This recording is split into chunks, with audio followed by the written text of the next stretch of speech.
Assalamu alaikum jami'an. Welcome everybody in our webinar through Kuwait chapter, ICF Kuwait chapter.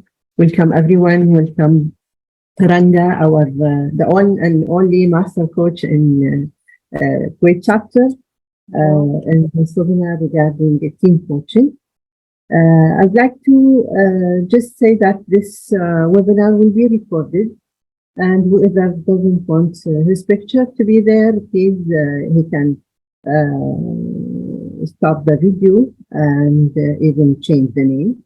And to present our master coach, Randa, I would like to give you some information about Randa. Randa is a master certified coach, MCC, and advanced certified team coach, ACTC, and a mentor coach with extensive experience in coaching, training, mentoring, and consulting.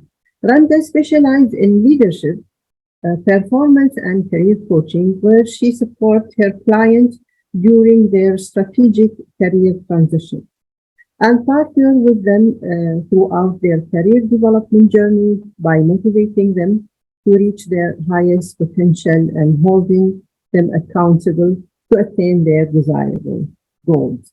Randa has more than 22 years of experience in HR field, where she occupied the position of HR manager in various reputable organizations across the Levant and GCC, where she was able to support many individuals to develop their job description, career path, and enhance their performance level.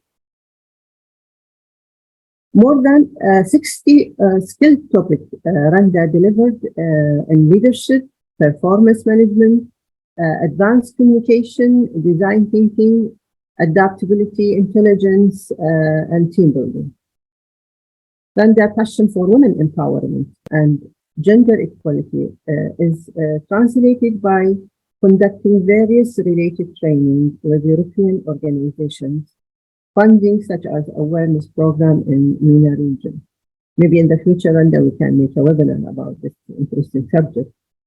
Randa holds master's degree in business from Lebanese American University, LAU, PHR, professional in human resources, credentials from HSRM USA, in addition to several other accreditation and certification in BTI. Trained a trainer from the American Bankers Association, emotional intelligence, or return of investment, certified branch manager, balanced scorecard, and certified project director. Randa, as I said, she's a master coach, and we would like to welcome her to start the presentation. The floor is yours. Thank you so much, our president, and welcome everybody to the Team Coaching Dynamics. So as Ms. Maliha said, my name is Randa Karime, and I will be the presenter today.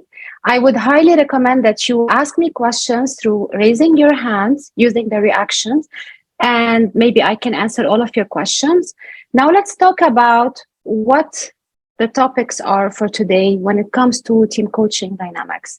We're going to cover the power of coaching in general, the impact of coaching on individuals, and then we're going to discuss the difference between coaching and other interventions. So what is not coaching versus what in reality is team coaching, the dynamics, the process and impact of team coaching, and what does it take to become a team coach? What are the competencies, the mindset of a team coach? And last but not least, we're going to talk about ICF team coaching competencies. Now, before we start, if I may invite everyone to put in the chat box, in your own words, how would you define team coaching?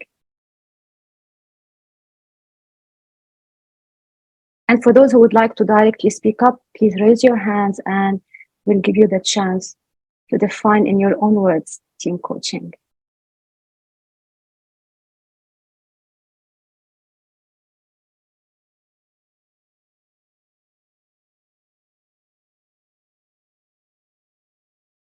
Let's see.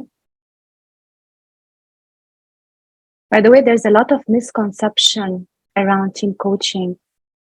People think that team coaching and team facilitation or team building or team training is actually the same. Well, there's a big difference between them.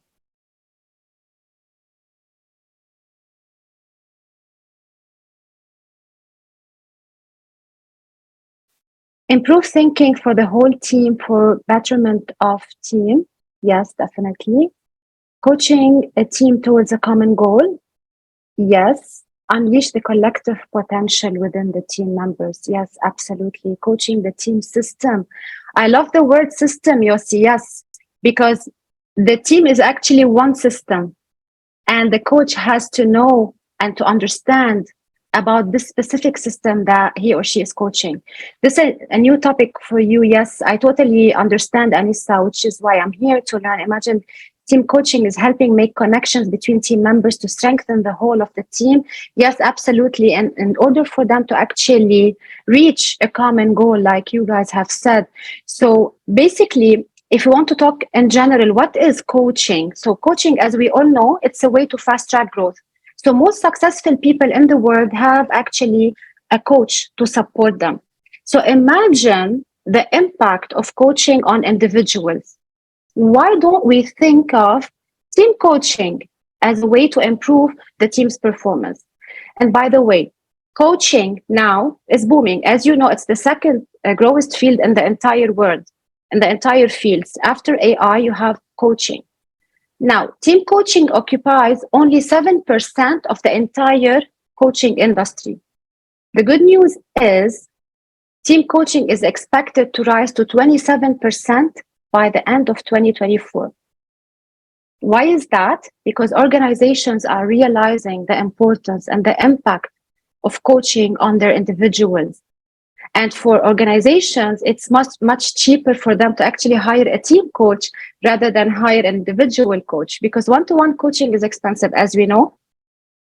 While team coaching, so when you're coaching a team of 5 or 6 or 10, it's much cheaper to organizations. And we'll talk about the results that team coaching is having on the organization as a whole. So we are expecting that organizations are going to actually demand and request team coaches every single day, because they are seeing the results, they are seeing the engagement level, the performance, the heightened loyalty, and definitely achieving results through team coaching. Before we discuss what is team coaching and what's the definition and the process and the impact of team coaching, let's identify what is not team coaching. So team coaching is not team consulting, it's not team facilitation, and it's not team training. Now, each of these interventions are very important on their own. However, team coaching is quite a little bit different. Where is the difference between them?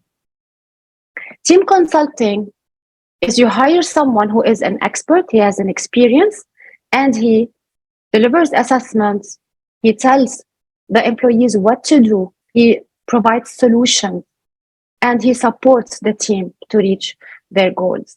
So he's the subject matter expert, he knows what he's talking about, and he tells them what to do, they implement. Usually consulting is shorter term than coaching. You have a contract with the consultant, he comes in, he tells you what to do, and then he leaves.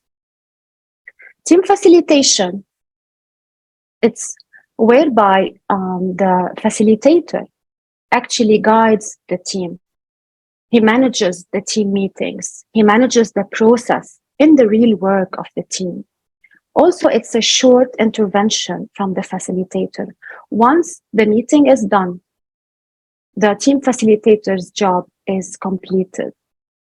The team trainer is someone who is also a subject matter expert. He's specialized in a certain topic, whereby he comes in, he shares it to the team. He walks them through how to implement through instructional exercises.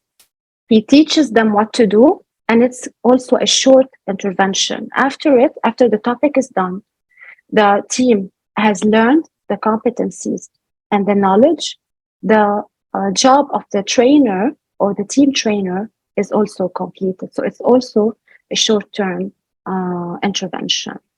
When it comes to team coaching, actually, it's much of a wider scope. Why is it a wider scope? Because usually the team coaches need to ensure sustainability by developing trusting relationships with the team members, as you said in the definition. So their job is to ensure better ways of working, new thinking mindset, so they maximize the collective purpose and the performance goals of the team.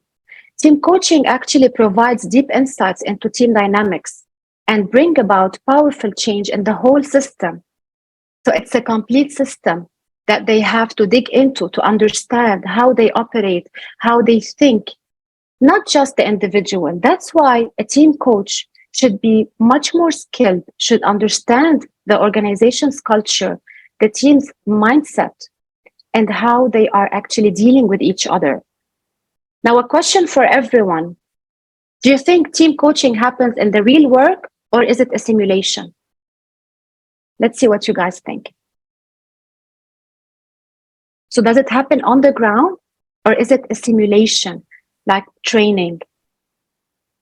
Rada, go ahead. Hi, this is Rada. No, I think simulation. I mean, unfortunately, the coaching phenomenon not common yet.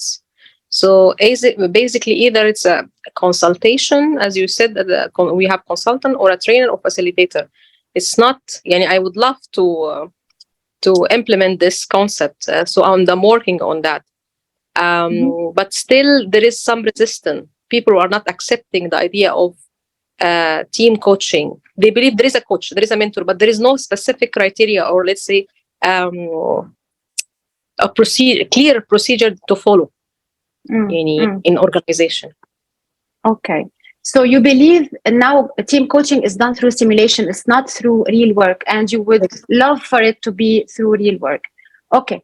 So actually, yes, and team coaching can happen both ways. It can happen through simulations and it can happen through real work. So what happens is that sometimes organizations hire a team coach, they invite them to the organization, whereby they actually sit within the meetings, within seeing the team, how they are performing on the job. So let's say they are having a meeting around strategic planning. The team coach, what he does is actually he participates in those meetings, in those brainstorming sessions, and actually when they are performing, he just watches them. He observes what's happening. And who plays chess, by the way? Who knows about the chess rules? When does the player make moves? What does he do before making moves? What do you guys think? Actually, a team coach is like a chess player. Why? This is something I read and I found it really, really interesting. Naila, go ahead, please.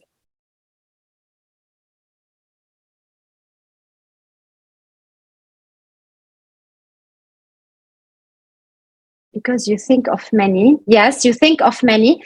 Absolutely. So actually, what a team coach does, and this metaphor, I love it when it comes to team coaching, he thinks of many different outcomes. Yes.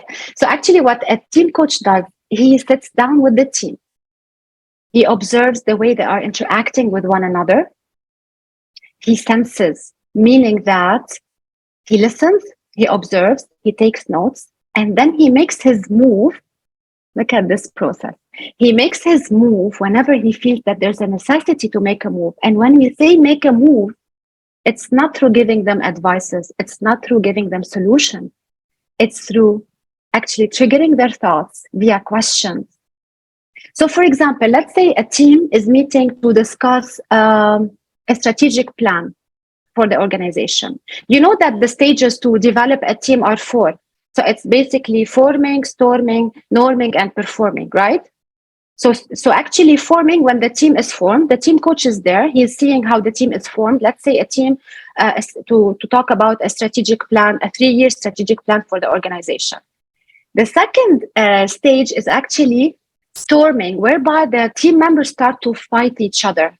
And this is when the job of the team coach becomes crucial, because he's noticing the patterns. And in team coaching, we like the word pattern. Pattern is he's watching the way they are interacting with one another. So he watches them, he observes them, he senses what's going on, he focuses. And there's also another concept that we use in team coaching. It's called hyper focus. So he doesn't only focus on what's going on, he hyper focuses on the minutiae. The minutiae are actually the details that are going on during the team's discussion.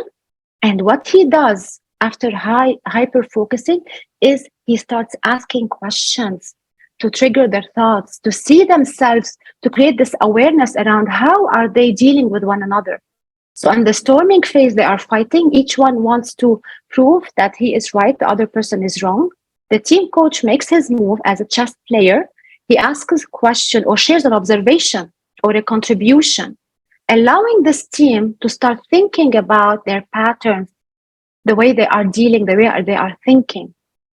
And then, thanks to the team coach, the storming phase is usually done with a consensus from everyone. Why? Because he heightens their awareness.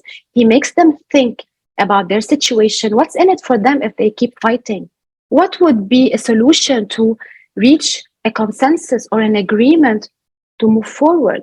And this is when the team progresses and reaches the norming stage. The norming stage is whereby there is coherence between the team members and they start working together as a team to reach their common goals. The fourth one is actually performing. And during this phase also, the team coach is observing, he's sensing, and then he's making the moves after, as we said, hyper-focusing on the details that he actually needs to focus on. He forgets about the noise, everything that is irrelevant. He picks up the important minutiae or the detail and he focuses on it. He asks powerful questions related to it. Okay? Any question on how the team coach is actually performing during these 4 stages of team development? Naila, go ahead. Yes, hello, Randa. I have a question here. When it comes to like top management and executives, CEOs and etc., how can the team coach attend these meetings if they are like highly confidential? I mean, I can understand it if it is like lower teams, like small teams, but can there be, I mean, I know there are team coaches for executives, but how do they come across this? Yani, how do they solve this confidentiality issue? Okay. Thank you for this very important question. As you know, that before any coach embarks on a coaching journey, he has to sign a confidentiality agreement because coaching is confidential between the coach and the coachee. So actually, in this case, the organization is inviting the team coach. So there's a contract between the organization and the team coach. And one of the actions or one of the terms in this contract is the confidentiality. So the coach cannot disclose any private information. So in case they are inviting him, he needs to sign that this is a confidential meeting. He cannot disclose any information. Just like in any coaching session, the first thing that we do with our coachees is that we tell them that this session is going to be strictly confidential. Nobody will know about it. So this is one of the rules of coaching, actually. And team coaching is not different. Have I answered you, Naila?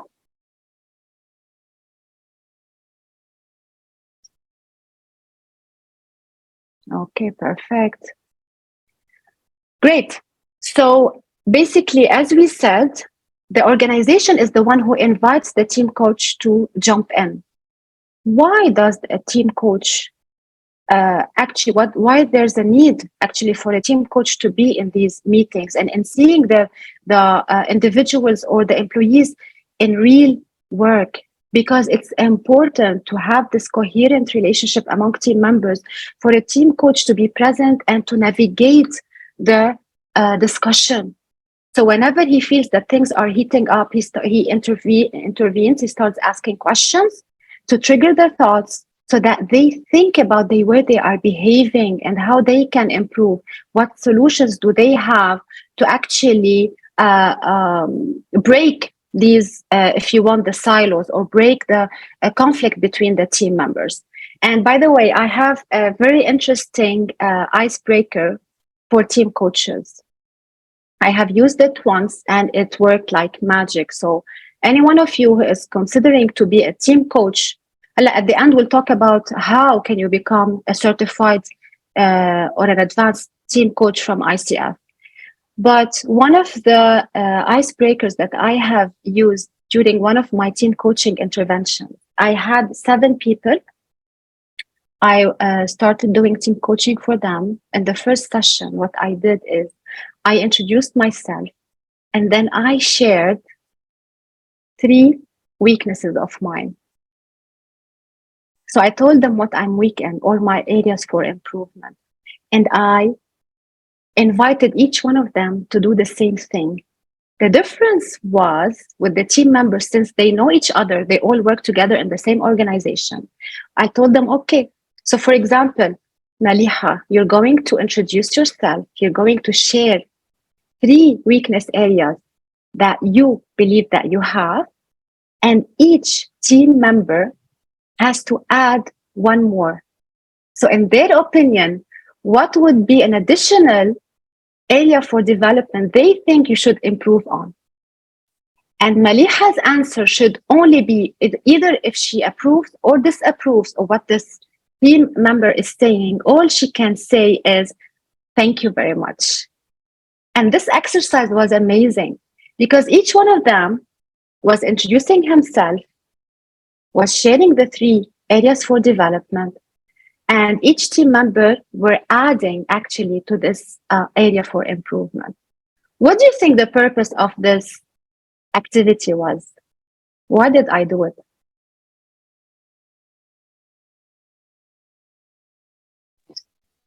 Icebreaking.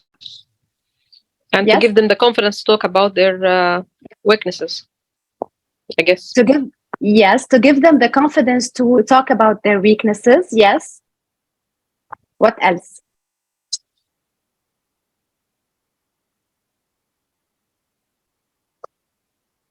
Yes, Naila? Yeah, and also that like nobody is perfect, and we all are here to develop ourselves. يعني ما في أحد أحسن من الثاني. Nobody is better than anyone else. We all have our strengths and we all have our weaknesses. Absolutely. And this is called the power of vulnerability. The power of being vulnerable. Have you heard of it? Yes. Great. So actually, it takes a lot of power for each one of us to admit that we are vulnerable, that we don't know it all, that actually we have areas for development that we need to work on. So when we do this exercise, we are letting down our guards. We are telling everybody that I'm not perfect, neither are you, and I accept your feedback on me. And this creates an atmosphere of openness, of honesty, accepting feedback, and actually focusing on feed forward. So now that we all know our areas for improvement, we all know that none of us is perfect. What can we do together as a collective group to move forward, to improve in order to reach our common goal? Because a team has one specific goal that they are working for. They need to work together to improve in order to reach their targets. And this is why team coaching is actually at a higher level, because it's very tough to work with a team rather than working with one individual. So a coach, an individual coach, works one-on-one with a person or a coachee. He asks him questions, he triggers his mind, he creates this awareness around the situation, around the who of the client, around where he needs to be, what he needs to do to achieve his goal. However, in team coaching, you are dealing with 5, 6, 7, sometimes 10 individuals. That's why it's not easy to transcend from an individual coach to a team coach, you need a set of competencies that we're going to talk about now. But before we do that, let's talk about the impact of team coaching. So why do actually organizations hire a team coach? Because they are having conflicts within their team members. They're not agreeing. And you know that 9 out of 10 conversations are not actually a successful conversations. 9 out of 10, they miss the mark. Why? Because we bang heads. We are stuck at level 2 conversations. We go into conversations as teams just to prove that I am right and you are wrong. So this is why conflicts arise. And in 90% of the cases, the conflicts are not solved within any meeting. So team coaches are here to resolve conflicts, not by giving solutions, not by giving advices, just by being present, by being in the moment, by sensing what's going on, observing, hyper-focusing on the situation, and asking the right questions, making the right move as a chess player, just on time, to allow the team members to reflect around their habitual patterns and elevate their level of awareness so that they can communicate at a higher level. So team coaching helps in open and honest communication between team members. No judgment, no analysis. I'm not here to tell you what to do. I'm not a consultant. I'm not a facilitator. I'm just here to listen. I'm just here to navigate the conversation. And in team coaching, the owner of the development and the dialogue is actually the team. The team is the empowered party, not the coach, just like in the individual coaching.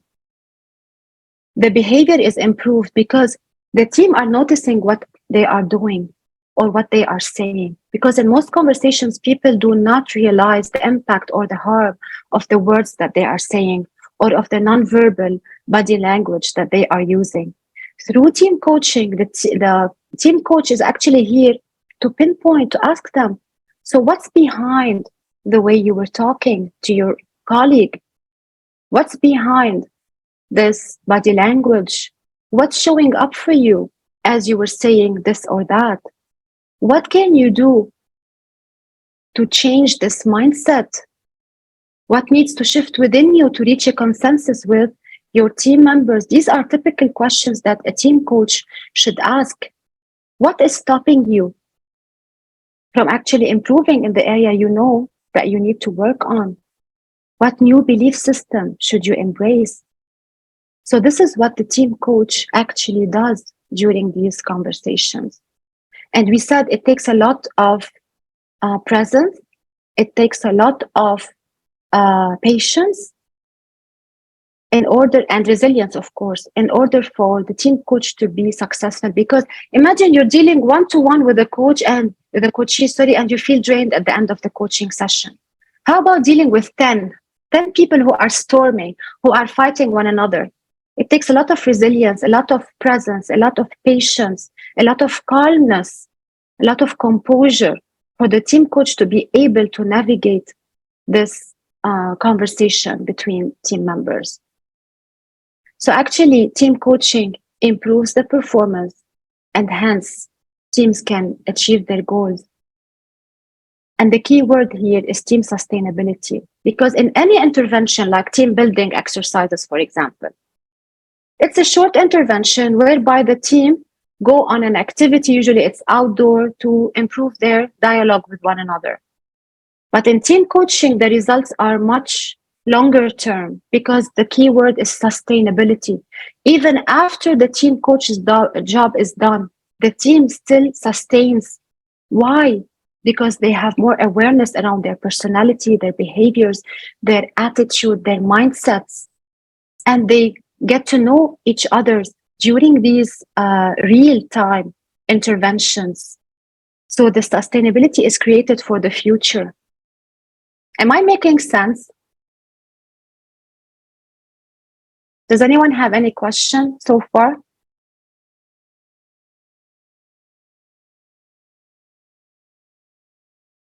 Mirna, thank you. Okay, perfect. Great. Let's talk about the competencies of a team coach. The state of mind of a team coach should be what, in your opinion? What should be his state of mind to actually become a successful team coach?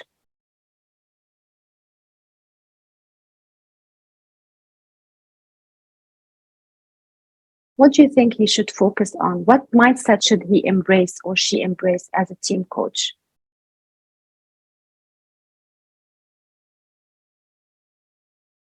One thing we can say is that this team coach has to have a long-term view. So his mindset should be focused on the future. As you know, in coaching, we focus on the present moment, but we eye the future. Fatma, go ahead. Yeah, Coach Randa, you asked regarding the state of mind. They should be all focusing on the same goal they are working on, and they have to be honest regarding their feelings, how they are, their intentions. They have to be honest regarding the action that they are planning to take. So Absolutely. there should be a sort of collaboration together. Mm-hmm. Mm-hmm. And whatever's there, they have to just take it out and work all side by side. Absolutely. Absolutely. So definitely they should all work together. A team coach should focus on the long-term view. So what is it that he wants the team members to achieve? What is the common purpose of the team? Long term, even after his job is done, not only focusing on the present moment. It's not a team building exercise. It's not a team facilitation. It's a longer term. So what can they do together to reach the goals, not only for this period, but in the long run? Also, the competency of the team coach should be to regulate and resolve the conflict between team members. So he should have a helicopter view around what's going on with the team, what is driving them to actually fight or storm, and what can he do to resolve this conflict without giving them advices, without telling them what to do. He should focus his all attention, and we say in team coaching, hyper focus. So in team coaching, we use the word hyper focus, which is extra focus on the important minutiae. Minutiae is the details that really matter to the team coach, not the noise, just the details that really matter. So actually, he should focus on building team cohesion and coherence. He should be focusing on how to identify common grounds between these team members, how to find this common ground and build on it so that this team can perform better for the future.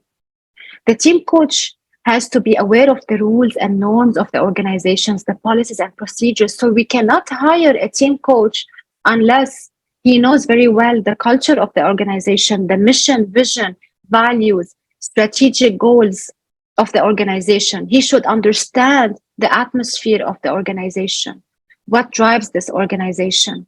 He should meet with the team members to know them. And he should definitely abide by the rules and norms of the organization. This team coach should have a heightened emotional intelligence. So even if he's triggered, sometimes one coachee triggers us. So imagine you're dealing with 10. That's why a team coach has to have a heightened emotional intelligence, whereby he is aware of his emotions.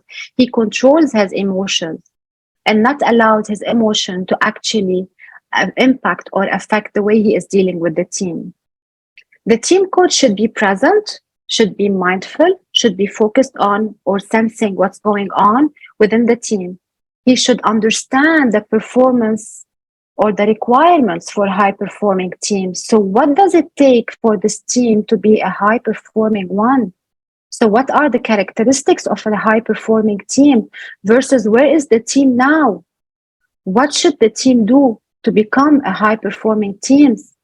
And he will not tell them what they need to do. He should ask them, what are the characteristics that you need to have in order to perform better as a team, not as a silo employee. The team coach should encourage participation. He should encourage contribution. He's a chess player. He does not make a move until he observes and he senses what's going on. He senses the body language, the words that they are saying, everything that the team is doing. And after he gets a clear understanding around the dynamics of this team, only then he makes his move. The team coach should also promote for team autonomy. So allowing the team to think on their own, just asking them questions to trigger their thoughts and leaving them to do the work and just observing. So imagine if a team coach actually intervenes like 2-3 times within an hour. Why is he paid?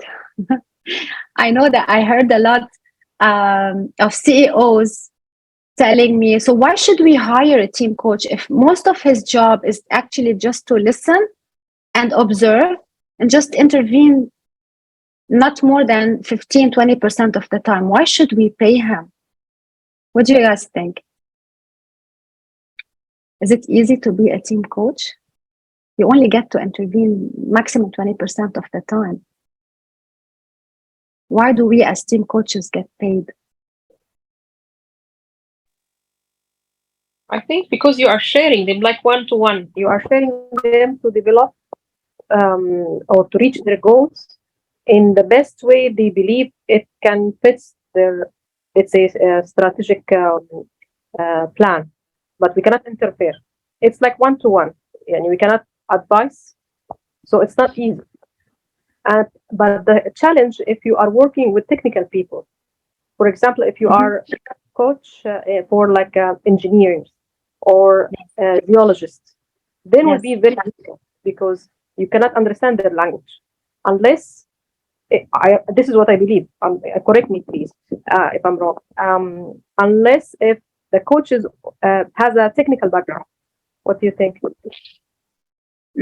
Interesting. Thank you so much. Sorry?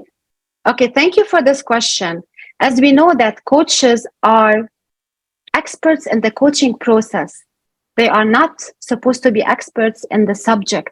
So we can coach people around any field that we know nothing about, even if it's a technical field, even if he or she is a doctor or an engineer or an IT person. I have clients that I coach and I know nothing about, for example, marketing, but I coach them because I'm an expert in the coaching process. Or everything that is required from me is actually 2 things. It's listening 80% of the time and asking questions. It's not about digging into the subject. So if the organization is requiring you to give advices, you need to explain to them that I'm a coach, and as a coach, I'm not entitled to give any advice. As a coach, I don't need to know about the technicalities. I know and I understand, and I'm an expert in the coaching process. Have I answered you, Rada? Yeah. So if they require answers and solutions and advices, and they are using jargons that we can't understand, it's normal for us to explain the difference between a coach and the consultant and the trainer and the mentor. So there's a big difference. Yes, Rada.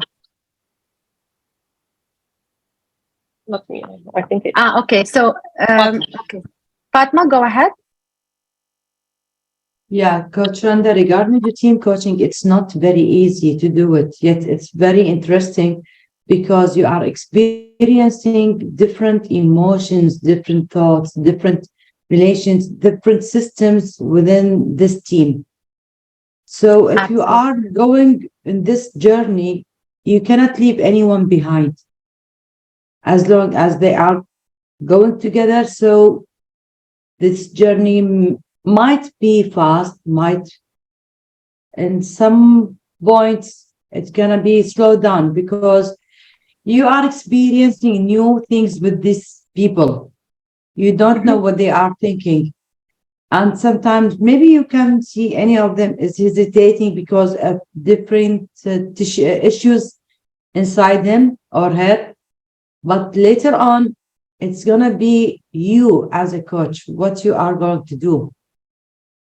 They are trusting you to guide them in this trip. So it will not be easy to deal with this different people, emotions, and tasks everywhere within one session, following another session, then one more, until they are going not to this goal, they are reaching the faraway goal. How can we show them the real vision? It's not easy, really.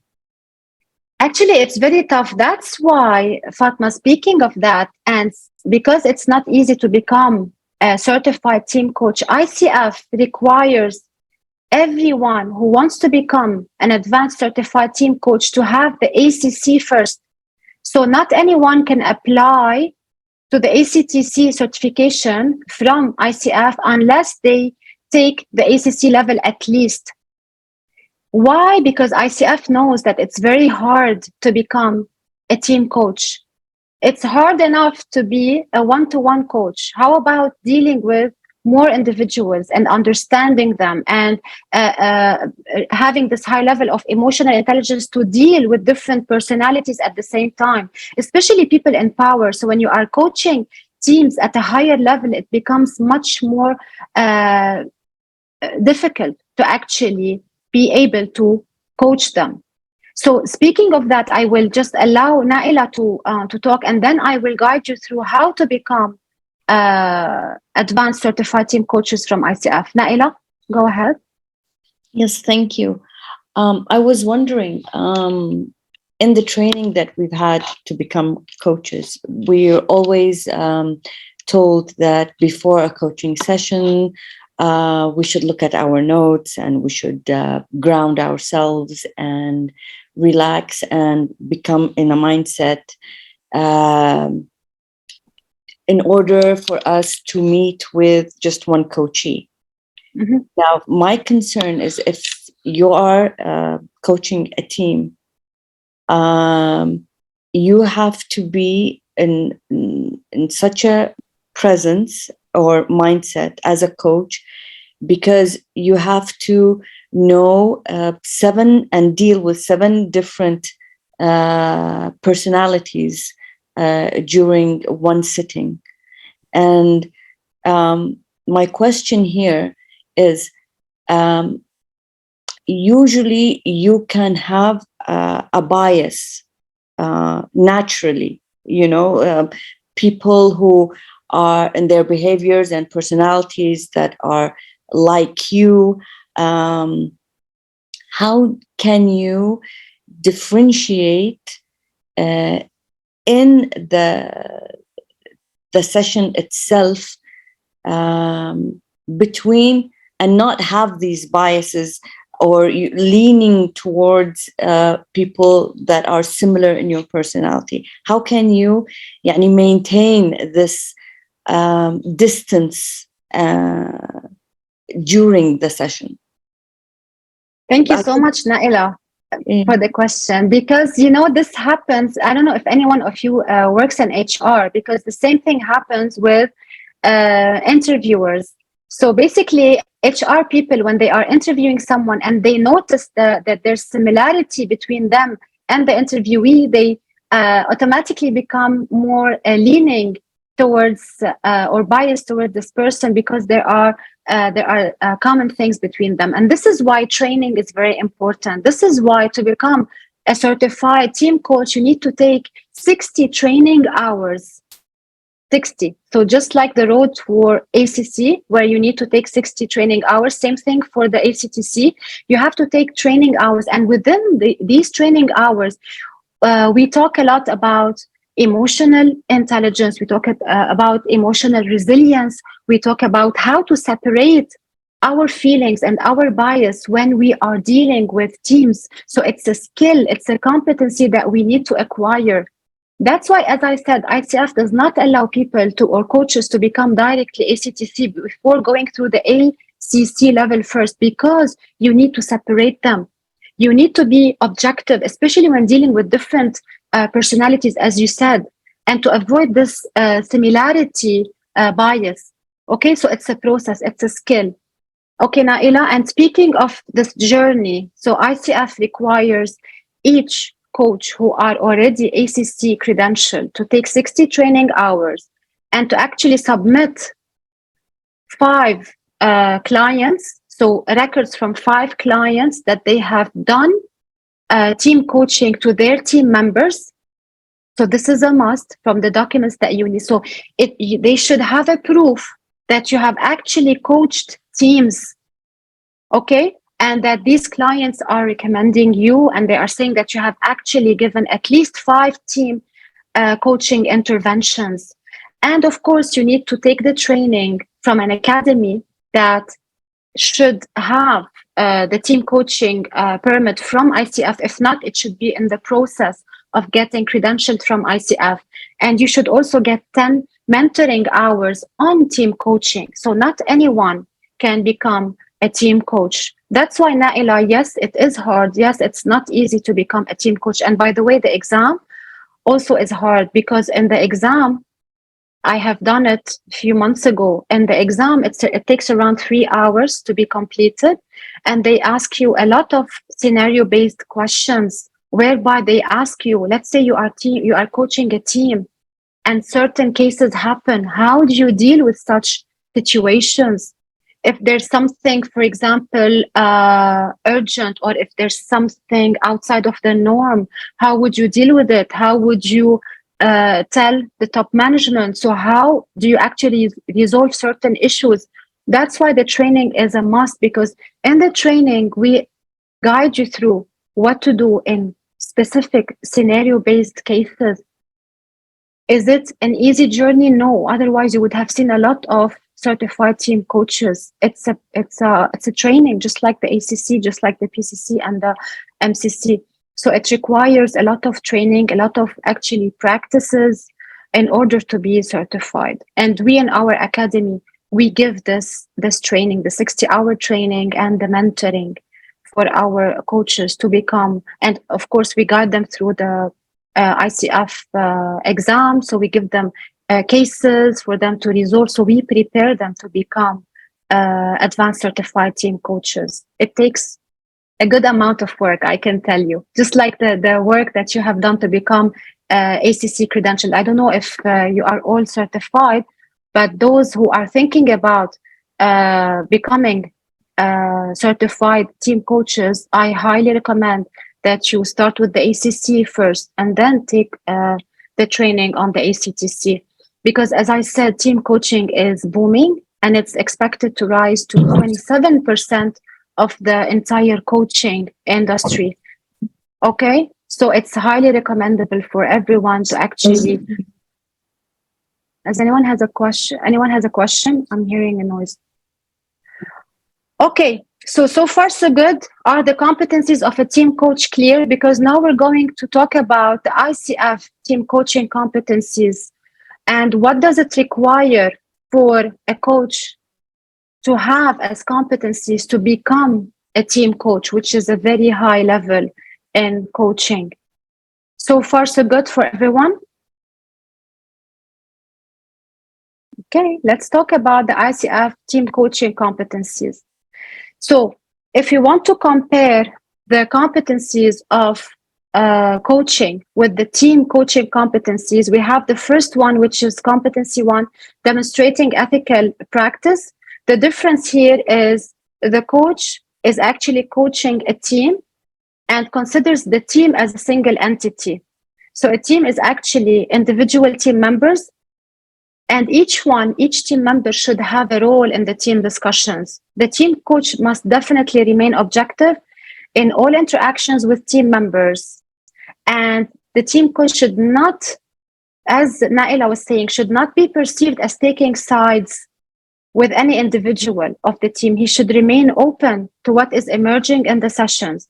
He should be completely honest in all his dealings with the team. He should be objective. Discussions with individual team members will need to remain confidential to the team coach. So he has to sign an agreement that everything that happens within the team coaching remains confidential. So there is no disclosure of information. Okay? So definitely the team coach should understand, and this, by the way, in the exam, the ICF exam, the first part, they ask a lot of questions around the difference between team coach, team facilitator, a team trainer, and the team builder. So the person who is doing the team building activities. There are a few questions around that. And in the ICF exam, you have the parts. There are 4 parts. 2 of them is the least correct and the most correct. So sometimes you have to give 2 answers. Which one is most correct? Which one is the least favorable answer? So you need to understand the difference between these modalities or these different interventions.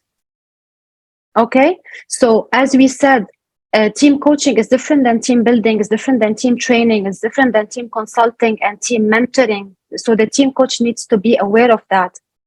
And sometimes the team coach should partner with these experts. So sometimes he requires a team facilitator to be present depending on the topic that is being discussed, because sometimes they would need a technical expert. So they would, for example, call, in addition to the team coach, the organization might call for a team consultant to be present in the meetings.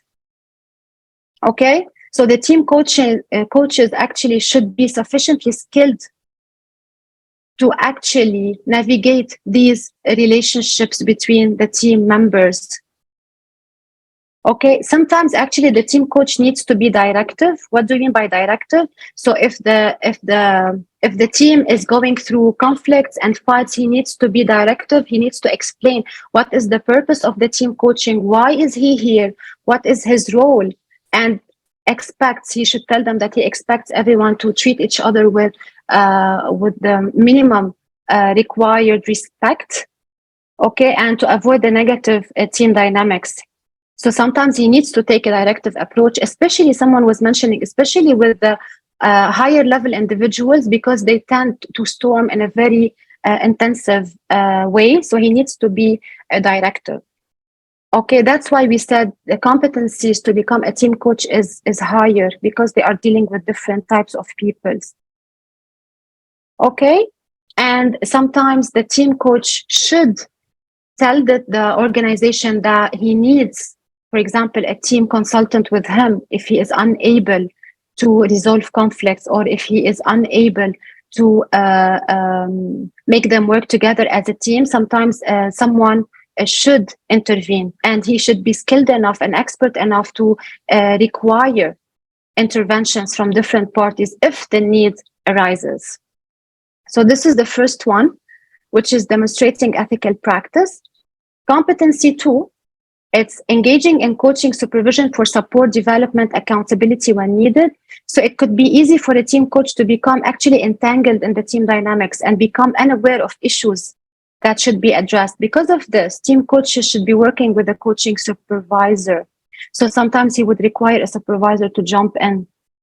So team coaching, as we said, can be much more intense than one-to-one coaching, given that everyone is giving his input and the effect that it has on the coaches. So imagine they are fighting one another. Imagine how much he should have a high level of emotional intelligence to be able to be resilient in such situations.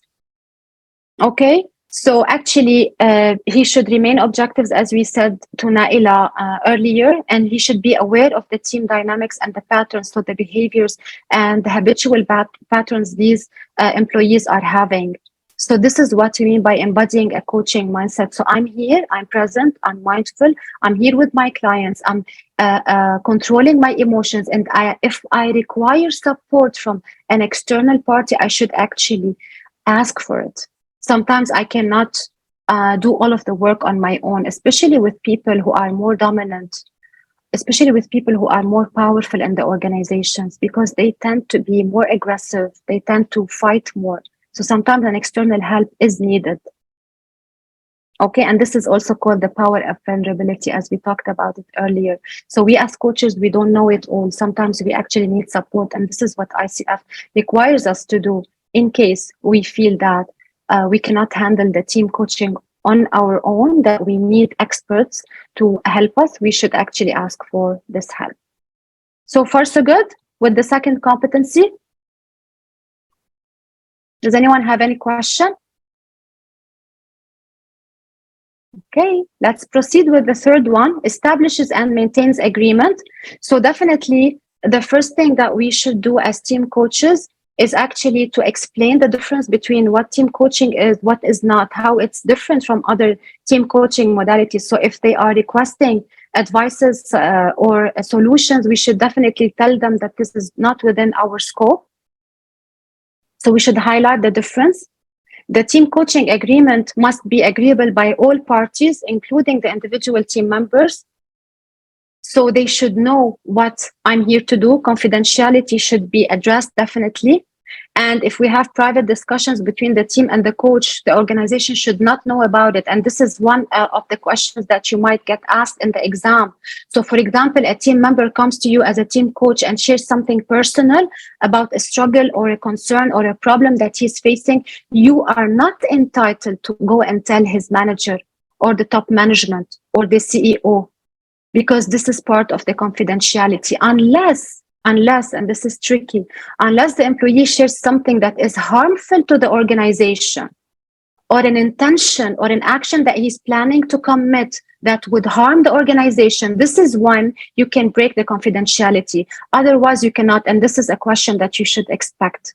So no matter what the topic is, you should remain confidential when it comes to your conversations with the team members, unless, as we said, there's something, a misdemeanor or something that is harmful. One of the purposes of team coaching is to help build a sustainable team that does not require the presence of the coach. And this is when we always keep repeating that a coach empowers their clients, meaning that the clients, or in this case, the team, is able to function without the coach. So we empower them so that they can think on their own, that they become autonomous, and they eventually don't need a team coach.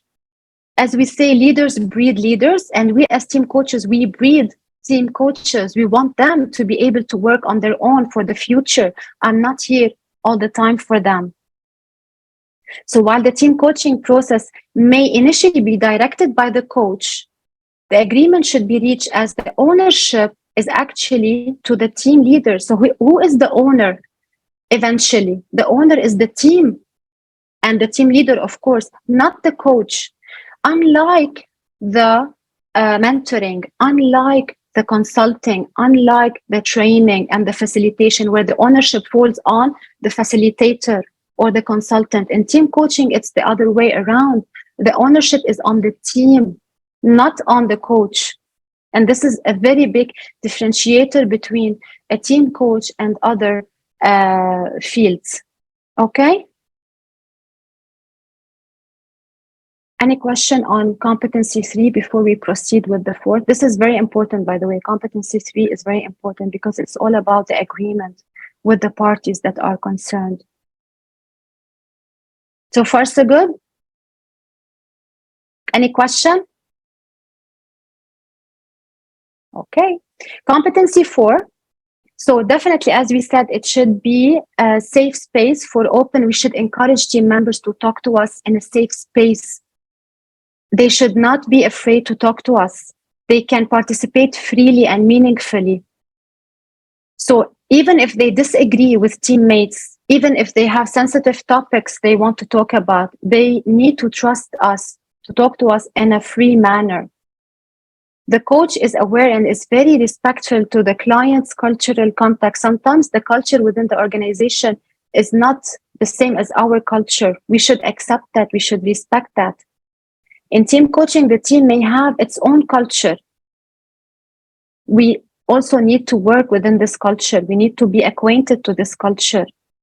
And as we said, team coaching focuses on team sustainability, which is the perspective of each member as a single entity, a high-performing unit. The team coach should constantly promote team identity. So we should talk to the team as one. You are one. You have a common goal. You need to work together so that you can sustain for the future.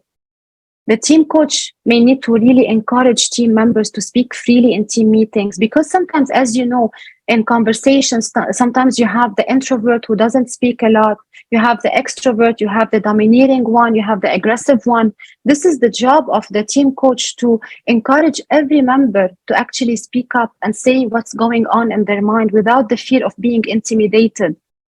So actually, the team coach has a lot on his plate. This is why he gets paid a lot. So it's actually very important for the team coach to maintain his feelings, to maintain his perceptions, concerns, and beliefs to himself. Okay, he should not inject any idea on his own. He should not tell them how they should think or how should they feel or how to address manners. He should remain objective, and he should remain having a helicopter view, not intervening in the content of the meeting. Okay? And of course, he should have a great communication skills, even in challenging discussions. The team coach should ensure that the communication is directed to the team. So even if, for example, a team member asks the coach for any support or advice, he should redirect this question to the team members. So for example, Fatma asked me a question, how to do this. I would direct the question, and this is called the bounce back technique. I redirect it, for example, to Naila. Naila, what do you think we can address? How do you think we can address the situation? And even if there's any conflict, it's important to bring all conflict to the surface, not keeping things hidden. So, and dealing with it in a constructive manner that actually promotes learning and growth to the entire team. That's why the team coach needs to be present all the time and focus on the minutiae, as we said, the details that actually matter in the conversation. Okay? So far, so good? Before we proceed to the next competency, any question? Yes, I have a question. Sure. Okay. You spoke about that the coach should know the culture, should work with the culture and of the company, or the organization. So my question is, now, one of the goals as a team coach is to change the team's mindsets, right? And it depends on the situation. So actually, we don't change their mindset. We make them become more clear around what's going on with their mindset, what they need to shift within their mindset, and actually to be able to perform better, to be able to reach their goals. So it doesn't have to be a change of mindset, more of awareness around their mindset and how it's serving them. If it's not serving them, then we ask them, so what needs to change within your mindset to be able to overcome the barriers that you are facing? So Exactly. It's not a must. Yes. Yeah, it's not a must, but if this is one of the things that needs to be done, they need to shift the mindset. So how can, isn't there a juxtaposition here? Isn't there a conflict here? Because I want to maintain the culture. I want to be respectful of the culture. I don't want to change the culture. And yet, if this team was working well, the dynamics between the team was working well, the culture was serving the team's dynamics, then there's no need for me as a coach, Yes. as a team coach. But since the culture and the dynamics within the team are not serving the team, it also means that a part of the culture has to shift alongside the shift that's happening in the mindsets of the team. Okay, thank you for the question. Actually, so sometimes it's the culture thing, it's a culture issue. Sometimes it's the behavioral issue. So sometimes as you know, some people are toxic. So sometimes leaders, and I don't like to call them leaders, sometimes managers are toxic within the environment. So they have this dictatorialship managing style with their team members. So team coaching helps a lot in this area because you have a lot of conflicts within the team. And this is why the team coach jumps in and starts asking the team members questions around how would you rate the way you are dealing with your team members from 1 to 10, for example. So let's say the team member says, I'm at 7. So what does it take from you to be at a 10 when it comes to communicating or dealing with your team members, and make him think around what he needs to change in his mindset? It's not a complete mind shift. It's more of being more aware of his blind spots, more aware of what he knows but is not applying yet, or what he can do more to improve his relationship. Because team coaching is based on improving team communication, improving team behavior. So in order for the organization to bring in a team coach, yes, there is definitely something that needs to be worked on. If it's a culture, then it's something general. This is why we need to work with teams. We split the entire organization into groups or teams of people, and we deal with each team alone. We discuss what's going on, what's behind the way they are dealing with each other in a certain manner. So maybe there are some areas that they are not disclosing to other team members. So we discuss it. We allow them to see what's going on. We allow them to ask each other questions and to come up with a plan so that they can all improve when it comes to their general mindset. So I'm not going to talk about each one alone. I'm going to deal with them as an entity. So discuss, so what's the problem? What's behind not reaching an agreement when it comes to strategic plan or sales plan within the organization? Allow each one of them to share and identify a common ground for them to base themselves on, and then proceed. So what is the best approach that we can all implement in order to reach the goal? Okay, Naila. So definitely there's something wrong, but I cannot fix a culture in general. I need to, how do you eat an elephant? You break it into small pieces. Same thing here with the organization. I cannot change a culture, which is a very big word. I need to dissect it first into small team members, and I deal with each team alone, because one team might have a communication issue. One team might have maybe a skill issue, maybe technical issues. I don't know. That's why I work with teams of people in order to be able to change, to cascade it down up, in order to be able to change the culture. I cannot think of it as a general one. I have to think of it as an entity, and each team is an entity on its own. Have I answered you, Naila? Yeah, so basically, we can be open to the idea that there will be a culture shift as well. Of course, in the long run, of Yes. course, there will be a culture shift. Okay. Because this was actually becoming a little bit problematic for me to grasp initially, because I would say, how will there be a shift in the mindset and yet the culture stays the same?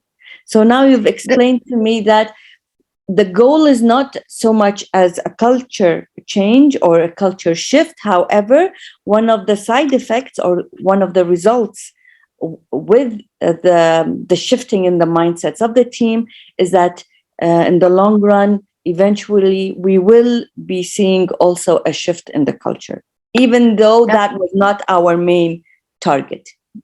Yes, absolutely. So basically, let me give you an example. So if an organization hires an individual coach, I'm not talking about a team coach, for example, for his leaders, let's say now I'm working with a big bank in Kuwait, where I'm coaching the top leaders in the bank to shift the behavior, because there was a lot of complaints on these. There are 6 main leaders. So what I'm doing with them individually, identifying where's the gap, what's behind the way they are behaving, because they have a lot of turnover in their departments. So I'm dealing with each one alone. Okay. And then once these 6 people understand what's going on with them, why they are doing the way things the way they are, they become more aware of it. So they start to deal with their team members differently. It's not one leader, it's 6. So eventually it becomes, so you're talking about 6 big departments or divisions within the bank. So eventually the culture will change. Why? Because it's the leaders who are the stakeholders who are implementing the change. So it will be noticeable across the organization, especially if we coach more and more people. This is how culture change. If you want to embed any culture within any organization, you should start with the leaders. So once the leaders change, the subordinates will be impacted, and this is how the entire culture will change. Okay, thank you. Clear. Yeah. Perfect. Okay, let's proceed with competency 5, maintaining presence. As we said, a team coach should be present all the time. He's a chess player. Okay, so he should use his full range of sensory and perceptual abilities. He should observe, he should listen, he should notice what's going on, he should sense what's going on. And he should focus on the coaching process. He's not concerned with the content. As we said, he's always having this helicopter view. So he gets just the information, hyper focusing on the information that he needs, and he forgets about the noise or the information that is not required for him to be focused on. So he notices what's happening in the room. He notices how people are dealing with each other, how the information is being shared, what's emerging within these sessions. He's observing the team dynamics. He's observing the individual behavioral patterns. He's actually asking them questions to make them think of alternative perspectives. He makes them think how they can improve so that they put targets for themselves, so that they see themselves. They see the way they are dealing with one another. So he is actually mirroring them. He encouraged them to actually pause and reflect. He uses the reflective practice work for the team.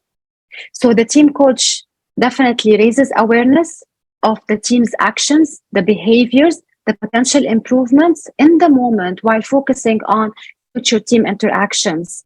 So as we said, one of the objectives of team coaching is actually to become self-sufficient, meaning they can work eventually alone without the team member, the team coach, sorry. The team coach should enter into the dialogue only as necessary, only as a chess player to enhance the team process and performance.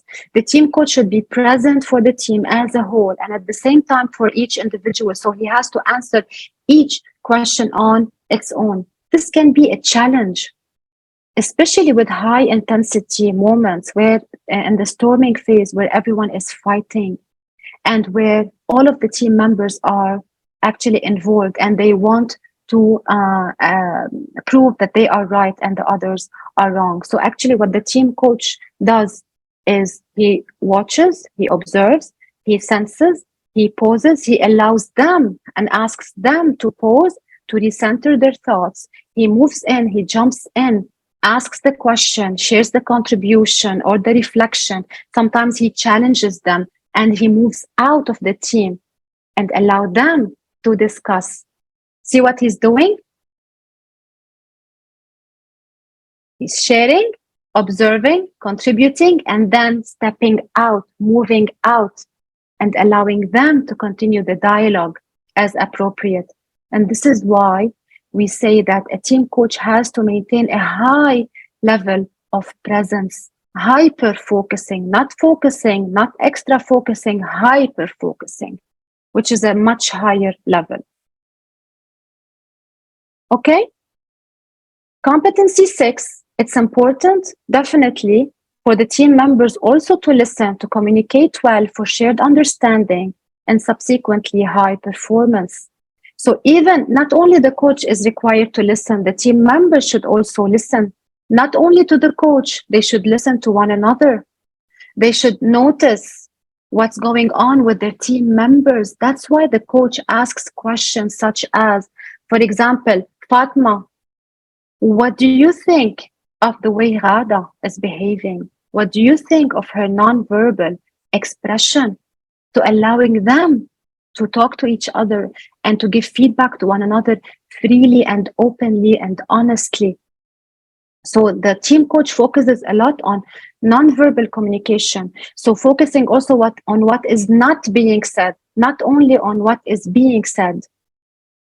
A team coach should enhance the team performance by bringing to light the behaviors. So what is not being said. He should observe, understand, enhance the team dynamics. The team coaches must be able to observe the non-verbal body language. Okay? So this is very important. The team coach should be a role model when it comes to confidence, when it comes to tone of voice, when it comes to effective communication, when it comes to heightened emotional intelligence, social intelligence, conversational intelligence, and definitely adaptability intelligence. So he should allow team members to adapt to each other's styles. And you know that adaptability intelligence is the number one success indicator. It has been proven that it's a high level And it allows people to become more successful if they adapt to other people's personalities and if they adapt to situations.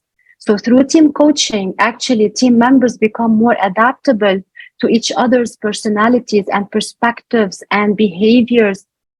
Okay, and this is all the role of the team coach through being present, through listening, and through asking active questions. He encouraged them to actually talk to one another freely and openly and to collaborate with one another. Okay? Makes sense? By the way, do you know that the highest level of listening in coaching is when the coach listens 85%, not 80%, 85% of the time and asks questions, contributes, and challenges only 15% of the time? It's very easy for us to speak. Anyone can speak. The person who is in control of any conversation is the silent person. It's the person who is listening, who's sensing, who's hyper-focusing, and only making moves when it's necessary. When he feels that it's a must for him to make a move, to ask questions, to challenge the thoughts, this is when he is entitled to speak. Otherwise, he should remain silent and observe. And if you want to be the smartest person in any conversation, be the last person to speak.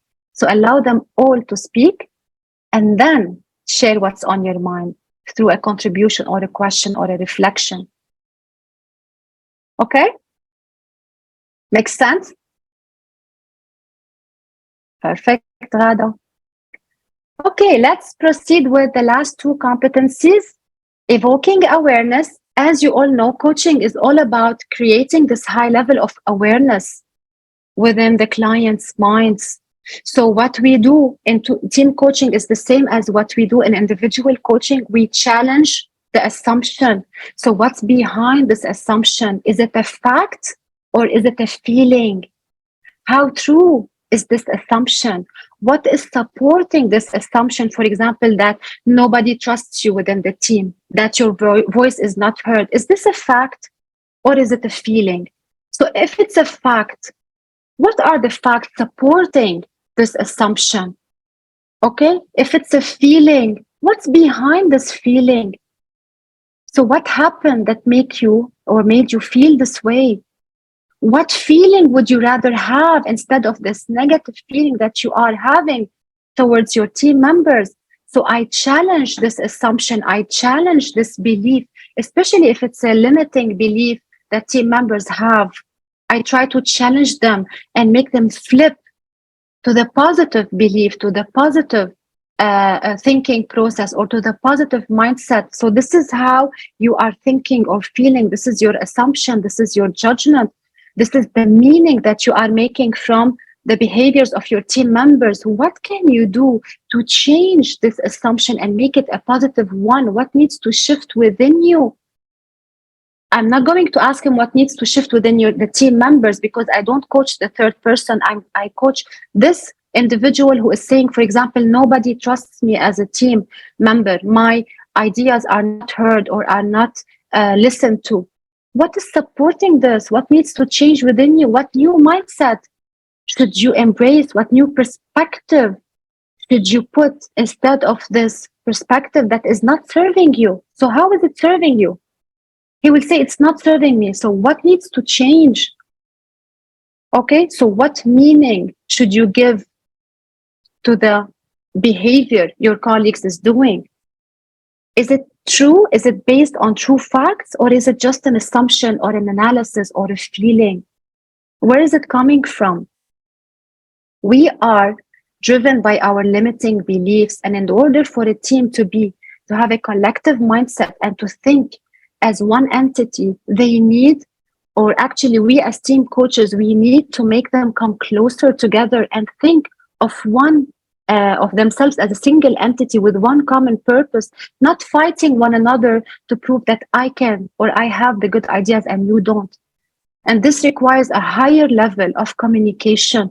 This requires a higher level of listening, of emotional intelligence. So we should challenge these assumptions. Okay? So we need to actually harness these diversity factors in order for the team to perform better. So definitely questions, reflections, contributions, as we said, challenging the team. This will make them become more accountable, more having more ownership of their dialogue, of their collective communication to reach their common purpose. They need to think of each other that they are supporting one another, not competing against one another.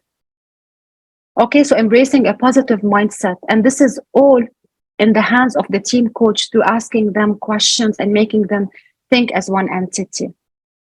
So the reflection within the team. So also one of the tools that I use in my team coaching interventions is I stop in the middle of the session. I give them a few minutes to talk together and reflect around my questions. So I ask them or I challenge them. And then I allow them to talk together as a team. And I tell them, so based on my question, I want you to think for 5-7 minutes to brainstorm together and come with a consensus and tell me, what are you going to do to actually resolve this conflict? You have different perspectives and you are not agreeing. I want you to take few moments and think of the pros and cons of each idea or each solution. And I want you to think big picture. Which one is the most suitable solution for you as a team to embrace? And you're going to come and convince me that this idea actually works and why. So this is how we create accountability. They need to convince you. I play actually the devil's advocate. So I'm not convinced with your idea. You are going to convince me why all of you as a team has agreed on this idea, which I'm not in favor of. So see what I'm doing? I'm flipping the roles. I want them to convince me. And they start working together. Yes, this is the great way. This is how we're going to actually work. And we believe in it because 1, 2, 3. And they would come and present their case. And I would start asking them questions. What are the cons of this idea? What would not happen if we stick to the idea? What will happen if we stick to it? Okay? And this is how I encourage them to think as a team. And to have definitely open dialogue and communication with one another. The last one is facilitating client growth. And this is where we lock the commitment as we do with one-to-one coaching. So we ask them, what have you learned from this team coaching session?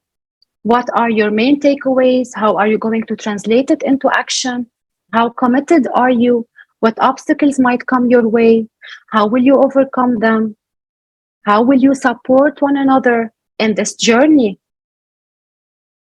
How much time are you giving yourselves to actually achieve the goals that you want to achieve as a team? How will you celebrate your success? What's going to happen until our next team coaching session? How would you like me to keep or stay informed? How would you like me to support you? So all of these I ask. So these questions are similar to the one-to-one, whereby I allow them to reflect, to take full advantage of their knowledge and skills. I allow them to be fully committed, to lock their commitment, their high accountability, and actually proceeding with the actions that they have decided to proceed with in order to reach the common goal of the team. And these in general are the main competencies of ICF's team coaching. Now we'll give you the chance to ask me any question around the ICF core team coaching competencies or the process of team coaching or the certification of ICF. So I'm here to actually listen to your questions. Naila is asking, how as a coach you want to change the teams? This is the question that I have answered already, I think, Naila, right? Sorry, I just saw it in the chat box. So please feel free to ask me any question related to team coaching, the process, how to prepare for a team coaching, if you want to be certified as team coaches, if you have any question on the exam or any other question, please go ahead. I'm here for you. Okay, Naila, great. Any question you have for me? How clear was it? The explanation of the process, the team coach's mindset, أنا عندي سؤال. Yes, go ahead. You have 17 teams, and each team has 10 employees. And each Okay. team has a task for digitalization for all the company. How would you design the session? How many group or team you will have? You will do it each team separately, the 10, or you will take 3 teams every time? No. And how you will design? So basically a team, you should separate them into teams depending on how the team is working. So each team has a specific project, or each team has a specific project. So, and the team is 10. Yes, you can work with up to 10. It's, I don't know if I'm understanding you. Yeah, each team from the 17 team has a task for digitalization. Okay. For example, I'm the head of the team for digital procurement. Okay? Yes.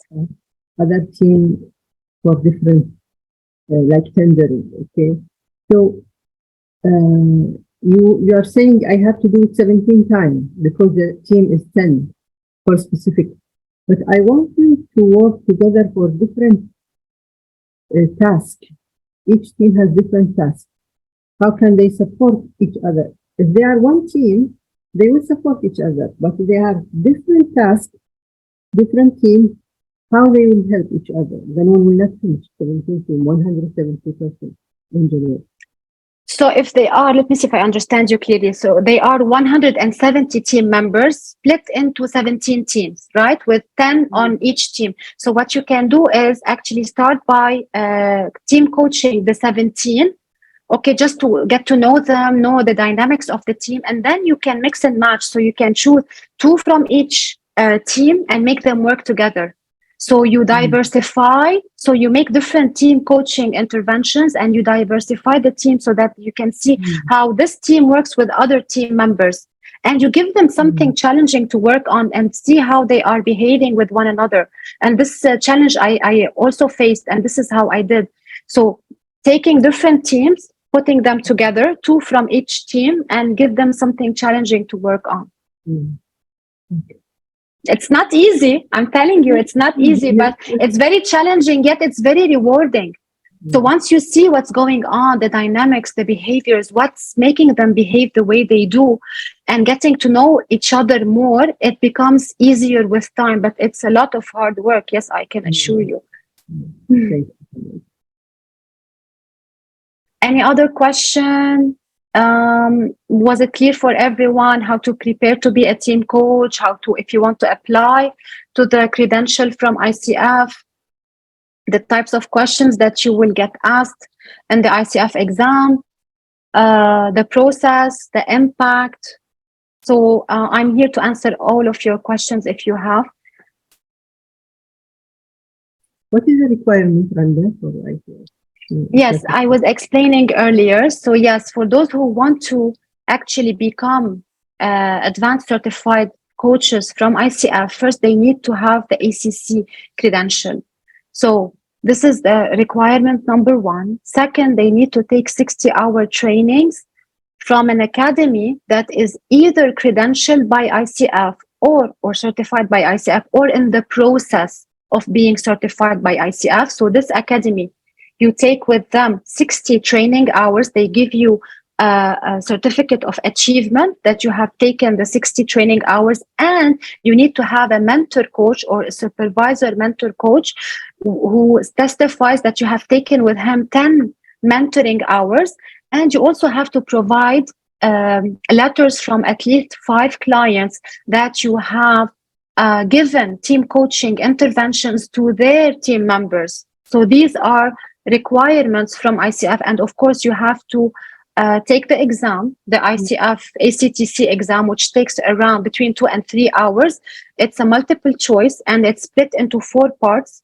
2 parts of them are you directly circle the right answer, and 2 parts of them you actually circle the highest or the best suitable answer and the lowest suitable answer. So these two parts are a little bit tricky, because not only you have to tell them what is the most appropriate answer, but also you have to circle the least appropriate answer. That's why the training should be taken very seriously.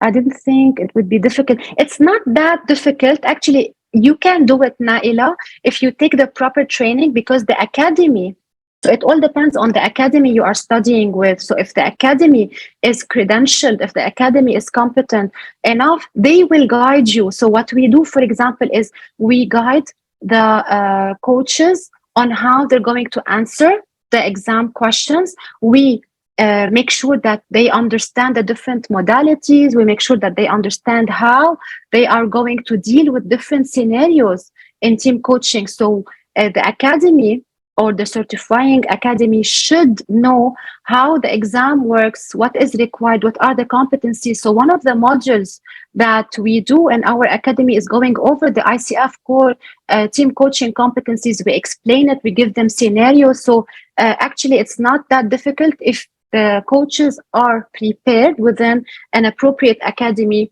that will make them pass the ICF exam. Of course, if you're going to study on your own, the chances are much less, but you definitely need to do it through an academy.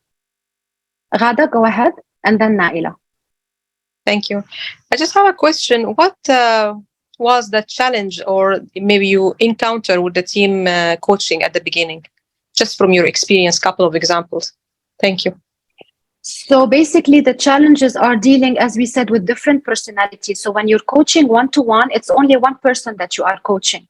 So you understand this person, you make sure that you understand where he's coming from, his behavior, his mindset. When you are dealing with a team, you are trying to deal with different personalities. You need to accommodate to all of these personalities, and you need to be like the mediator in the conflict in case there's a conflict. And usually within teams, there is conflict, especially in the second stage, which is the storming phase, whereby they start fighting one another and they start attacking one another. And you need to have a high level of emotional intelligence in order to be able to keep control of your emotions and just asking them questions to redirect the conversation. So this is definitely one of the challenges. Another challenge might be the top management, because top management want things to be very fast. They want results. While in team coaching, sometimes you need to take time to understand the culture, to understand the team dynamics, to make them trust you, to open up to you, and to be more, if you want, flexible with you. So this is another challenge. So a challenge comes from the team, another challenge comes from the organization. But again, if you have taken the proper training and you have this team coach mindset and competencies, nothing is difficult. Thank you. Ghada, have I answered you? Is the emotional intelligence covered in the team coaching, or this is something I have to do with myself? It depends on the academies. In our academy, yes, there's a module on emotional intelligence, social intelligence, conversational intelligence, adaptability intelligence. So we cover all of that because we want to make sure that the coach is fully prepared, or also the competencies of ICF, the scenario-based questions. So we make sure that our coaches are fully prepared to the exam. So it depends. I cannot talk about other academies. In our academy, yes, it is there. Thank you so much. Okay, great. Thank you. Naila, go ahead. Okay, so my question is this. Now, within the team dynamics, people move or advance at different paces. Yeah, they're not the same speed. So when you're coaching one-on-one, you can move with that individual alone and focus on him alone.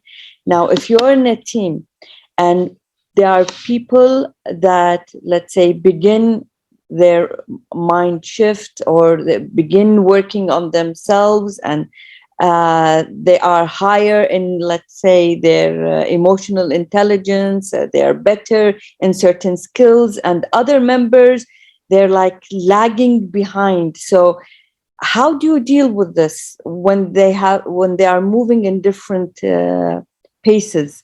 not the same pace? I mean, do you slow down with the people who are slower? Wouldn't the fast pacers هذيلا they feel frustrated? يعني, so this is my question. Okay, so thank you for this question. Actually, it happened with me many times. So two things. One, what you can do is one of the team members who is fast-paced, you can put him as in charge to help the slower-paced team members. So this way he will feel empowered that you are, giving him this power to mentor the slower pace. So he will start helping them, supporting them, guiding them. Okay. So you talk to him one-on-one and you tell this person or these people who are very high paced that we need your support to accelerate the pace of your team members. So talk to them, in a way not for them to feel offended. So this is one way that would definitely work. It's like having a shadow teacher, but it's within the team members. It has proven to be very effective. Second thing, what I did recently is I saw people who are very slow compared to people who are very fast. So what I recommended is that these slow people take a fast track training on the areas where they need to work on. So I spoke to the higher level management and they put them on a fast track to make them, speed up their growth. And actually it also worked because they were taken out, put on a fast track program, and they were talked to. So they told them, we are putting this for you. We're giving you this fast track program for you to be up to speed. And they appreciated a lot. And I dealt with the people who are, similar when it comes to their pace. Have I answered you, Naila? Yes, kind of, because if they are all the same level, let's say, I think this would maybe spark jealousy. This would spark competitiveness. I mean, if they're different levels, yes, I would understand. But I'm talking about if the team are the same level. So if you want to segregate this team, I can see potential conflict arising. If they are on the same level, Naila, there's no issue, because I heard you say that some people are fast paced and some people are slow paced. So if they are on the same level, the pace should be relatively similar. No, they're not. لا على أرض الواقع actually مو كذي in reality sometimes they occupy the same level professionally, however with their personalities now I got you. I thought the same. No, you meant the same position. They are all in the same position, but some people I thought different levels when it comes to the hierarchy in the organization. Yes, I totally understand. So they are in the same position, however, some are more fast-paced than others, but they are all within the same hierarchy, the same organizational level. This is what you mean. Okay, so in this case, this is the first approach works better, whereby you talk to the people who are fast-paced, you put them, so you let them do the work with the slower people, and they start interacting with one another to share knowledge. And you tell the faster pace that we are putting you with the slower pace because we don't want them to see that they are slower pace. We want you to elevate their level. So we make them accountable. We empower these fast pace to actually elevate or speed up the pace of the lower ones. Okay, so this is what we do without actually insulting the slower pace. We make them work together so that the slow pace can work with the higher pace and, become more motivated to work. Because if you remove them, this doesn't work. They will feel that, they're not competent enough. But if they work together, this is the best thing. The collaborative approach, they work together. So without them feeling that they are slower, we make sure that the higher pace are more accountable. So we are putting you in charge to elevate the pace of the slower people. Okay, thank you. Okay, great. Any other question? Any inquiry? Explanation? Okay.